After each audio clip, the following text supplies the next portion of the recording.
മിശിഹായിൽ പ്രിയമുള്ള സഹോദരീ സഹോദരന്മാരെ, പ്രിയ മക്കളെ, ഈ പ്രഭാതത്തിൽ വിശുദ്ധ മത്തായി അറിയിച്ച നമ്മുടെ കർത്താവ് മിശിഹായുടെ പരിശുദ്ധ സുവിശേഷം 7-ാം അധ്യായം 12-ാമത്തെ വാക്യം നമുക്ക് ധ്യാനിക്കാം.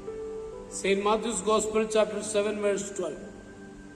നമുക്കറിയാം, സുവർണ നിയമമായിട്ട് അറിയപ്പെടുന്ന നിയമമാണ്.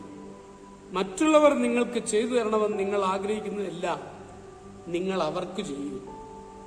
ഇതാണ് നിയമവും പ്രവാചകന്മാരും.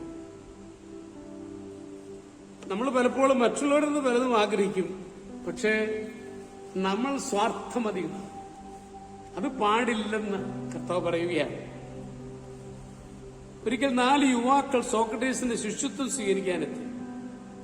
അദ്ദേഹം 4 പേരോട് ഒരു കിണർ ചൂണ്ടിക്കാട്ടിയിട്ട് അതിലെന്തൊക്കെ കാണുന്നു എന്ന് നോക്കി വരാൻ പറഞ്ഞു. 4 പേരും തങ്ങളുടെ പ്രതിച്ഛായ മാത്രമാണ് വെള്ളത്തിൽ കണ്ടത്. അദ്ദേഹം ആ യുവാക്കളോട് പറഞ്ഞു, നിങ്ങൾ എന്റെ ശിഷ്യരായിരിക്കുവാൻ പക്വത വന്നിട്ടില്ല, കുറെ നാൾ കൂടെ കഴിഞ്ഞിട്ട് വരൂ. ആ യുവാക്കൾ തിരിച്ചുപോയി. ഇത് കണ്ടുതന്ന ഒരാൾ സോക്രട്ടീസിന്റെ അടുത്തെത്തി, ഗുരു, അങ്ങ് എന്താണ് ഉദ്ദേശിച്ചത്? സോക്രട്ടീസ് പറഞ്ഞു, ആ യുവാക്കൾ സ്വന്തം പ്രതിച്ഛായ മാത്രമേ വെള്ളത്തിൽ കണ്ടുള്ളൂ.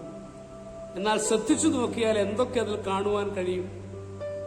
അടുത്തുള്ള മരങ്ങളുടെ ഛായ, കിണറിനുള്ളിലെ ചെടികൾ, ആമ, തവള, പായലുകൾ, മത്സ്യങ്ങൾ, ഇവയൊക്കെ ഇല്ലേ? പക്ഷെ അവർ തങ്ങളെ മാത്രമേ വെള്ളത്തിൽ കണ്ടുള്ളൂ. അതായത് സ്വന്തം കാര്യം മാത്രമേ അവർ നോക്കാറുള്ളൂ. അത്തരക്കാരെ ഞാൻ ശിഷ്യരായി സ്വീകരിക്കാറില്ല. നാം എന്തായി പ്രത്യക്ഷപ്പെടാൻ ആഗ്രഹിക്കുന്നുവോ അതായി തീരുകയാണ് പ്രശസ്തി കിട്ടാനുള്ള മാർഗമെന്ന് സോക്രട്ടീസ് പറയുന്നുണ്ട്. അപ്പൊ നമ്മൾ ആ സ്വാർത്ഥത കൈവെടിഞ്ഞ് മറ്റുള്ളവർ എന്താഗ്രഹിക്കുന്നു അത് കൂടെ ചെയ്യുവാൻ സാധിക്കണം എന്ന ചിന്ത ഇന്ന് ഈശോ തരുകയാണ്.